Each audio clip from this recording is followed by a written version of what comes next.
Nelson Jordan. I'm Chris Nelson. Today we are going to be doing our Week 5 college football review. So you guys know what that means. We have some shout-outs and we've got some call-outs. So let's get into it. Call out Florida State, losing in overtime in Charlottesville at Virginia. Can't tackle, can't catch, more importantly, terrible way to lose. If you're going to lose, lose. Don't lose because you can't make simple, basic plays that you should have learned in elementary school. Unacceptable. Do have to call out the Virginia fans on the other side of things. You need that dramatic of a field storming? Guys, Nelson, what was Florida State's record last year? 2-10! They won 2 games the whole year. They were 2-10. You're storming the field like you just won the championship. I understand when you are a horrible program and are accustomed to nothing but losing, it's a big deal when you beat a big brand name program like Florida State. But you can't ignore the fact they went 2-10 last year, and this is a regular season game, regardless of it being conference win, Friday night, prime time, double overtime. I understand all of that. Circumstances be damned. They went 2-10. Come on, Virginia fans. Sick of seeing it. Shout out Arizona State, beating TCU with a field goal, which they set up by getting a strip sack and recovering the fumble, and then picking off TCU's star quarterback on the ensuing possession. Do have to call him out, Josh Hoover, for both turning the ball over in each of their final 2 possessions, losing a fumble, and then throwing an interception. But big-time win by Arizona State, and they came back to do it, down big early. Shout out Houston, down 24-10 in the fourth quarter at Oregon State, going to Corvallis. Coming back, they'd only scored 10 points the entire game. Then they had 2 long touchdown passes, which call out Oregon State's defense for giving those up and doing nothing on offense. But credit to Houston, getting the stops defensively, getting those long touchdown passes, and then getting the win in overtime. That's big time, Houston. Way to come back and get it done late. Shout out Illinois. 2-point win, 34-32 over USC on a walk-off field goal. Do have to call them out a little bit as well, losing 2 fumbles inside the 10-yard line into the end zone for touchbacks, allowing UC to hang around. But hey, if you're going to beat a program like USC, that's a big-time win. However, call out the sports books. How were Illinois 6.5-point underdogs at home against a team that wasn't even ranked in the preseason poll? What was Illinois, in the top 12? They won 10 games last year. Yep. USC did not win 10 games last year. Make it make sense. And Illinois not only covered, they won. So credit to the Illinois betting backers, but man, the betting public as a whole, maybe they're betting on Illinois on the money line and won some money. But to have that line close at 6.5 in favor of USC, inexcusable, guys. Not good enough. You and I should have made some money on that one, Nelson. I don't know what we're thinking. We're just not gamblers, but it wasn't gambling, apparently. Shout out Notre Dame. 8 touchdowns, 56 points on the road against an SEC opponent. 6 touchdowns in the first half alone, holding Arkansas to just 13 points in a 56-13 beatdown, shutting them out in the second half. That's big time. However, on the other side of things, call out Arkansas. Okay, you had a bad performance against a really good Notre Dame team. Okay, it took place in your home field. But you fire your head coach, Sam Pittman, afterwards. 2 years ago, you went 4-8 and chose to retain him. Last year, you had a winning record. You're sitting at 2-3 and you fire him after just 5 games.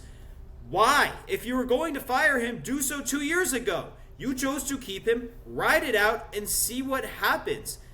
I just don't understand. So call out Arkansas, and I got a feeling we'll have more to talk about you all down the road because you named Bobby Petrino the interim head coach, and we'll see what he decides to do. So more might be coming on you, Arkansas. That's just poor program management right there. Shout out Cincinnati, going on the road to Lawrence and beating Kansas with a game-winning touchdown in a wild back-and-forth game that got a little bit overlooked in what was an absolutely loaded noon slate. I mean, Friday night was loaded enough. I already touched on all 3 of the games we had that night, which were thrillers. You're talking about it continued into that noon slate, but shout out Cincinnati. That's big time to go get a conference run in the win in that brand new stadium against what could be a good opponent. It is typically a tough out in the past few years. Historically, not so much, but recent years, absolutely. Shout out Louisville, going on the road to Pittsburgh and getting a big-time conference win. erasing a 17-0 deficit with 17 unanswered points to tie it, only to see Pitt score the next 10, be down 10 points at halftime because of that, give 27 points in the first half, and then come back again with another 17 unanswered to win the game, shutting Pitt out in the second half. That is big time. However, call up Pat Narduzzi for benching his starting quarterback Eli Holstein late in the game. It's one thing if you do that for poor play and it works. There's a whole other thing when the quarterback's playing poorly. You give him no opportunity to bounce back and finish the game strong, and the backup struggles even worse than he did. Mistake. Horrible coaching. Those are the types of decisions that can wind up costing your job. However, hopefully, unlike some other programs, Virginia Tech, Oklahoma State, UCLA, and we just talked about Arkansas, you actually do so after the season when you do have a bad season, if that is indeed the case. Because we know Pitt has a pretty good program, and they've done a pretty good job over there. So we'll see how it all plays out. Louisville is expected to be a good team, so maybe not a bad loss, even if it looks bad the way it transpired and with that poor decision being made. Shout out Georgia Tech, erasing a 17-point deficit. Bit of a theme here. Coming back from a second-half 17-point deficit and pulling out a 1-point win in overtime. Thank you, Wake Forest. New coach deciding to go for 2 in the overtime and throwing an interception in the end zone to lose the game. You have no choice but to go for 2 in double overtime. Why not keep the game alive and sustain it as long as possible to play it out and give yourself a chance? But instead, you choke, and then you just make it worse by giving the game away. So thank you for that. That's why Wake Forest is trash. Shout out Tennessee, going on the road to Starkville, overcoming the Cowbells and getting an impressive win in double overtime by a touchdown, holding off Mississippi State when they got the ball inside the 5-yard line for first and goal at the end and had multiple chances to get that win. Down a touchdown late, had an incredible, methodical drive after Mississippi State had scored a go-ahead touchdown with just a tick under 8 minutes to go, and just marched down the field, got in the end zone to tie it, held them off, got it to overtime, prevailed for the win, scoring 25-yard touchdown run in the first play of overtime, your first snap. Awesome stuff. Great win for them. Tough loss for Mississippi State, home conference loss in the SEC to what appears to be a very good Tennessee team, as we expect it will be. But you know, sometimes it goes that way, and, you know, the overtime rules, man. We'll come back to that. Yeah. Nelson, what do you got? So these are my shout-outs and call-outs also for Week 5 in NCAA football. So we'll start off with the primetime game up in Penn State, Oregon versus Penn State. Man, oh man, again with the, not horrific play, but again, James Franklin and the woes that he's having against AP top 10 teams. Now his record is at 4-21. When is Penn State going to realize that this guy is not, you know, going to get this team over the hump? When are they going to realize that, you know, maybe this, you know, culture that he's building, sure, is good enough to beat all the rest of the competition, but when it counts, you know, the teams are just not making the right plays. I mean, come on, let's be real about beat Penn State. Shout out to Dante Moore, 29 for 39, 240 yards and 3 touchdowns, and also with one in the double overtime to take the lead. Call out Penn State's defense for allowing 5 for 7 on 4th downs. You got to stop those drives, and you got to minimize the damage. If you guys are going to win these type of games, you cannot let teams have that kind of efficiency on 4th down. Now, I also want to shout out and call out also LSU and Ole Miss. This was a really high anticipated matchup in the SEC. A lot of folks had this, you know, marked as, hey, primetime as well. But boy, oh boy, did LSU drop an egg here. Did Nussmeier drop an egg. But Ole Miss, got to give shout outs. Lane Kiffin and that offense. Holy smokes, against that defense by LSU. They were flying all over the field. They had great efficiency on 3rd downs. They were 9 for 16. I mean, holy smokes. 480 total yards on the ground and in the air. Trinidad Chambliss, 385 total yards and 1 touchdown through the air. Yes, he did have 1 also interception. Yeah. But to the Ole Miss defense, I got to give credit to the Ole Miss defense. You guys took this LSU potential. They have the potential about being a very good offense. But you shut them out to 254 total yards and only 57 on the ground. Way to go. 2 for 11 on 3rd down, too.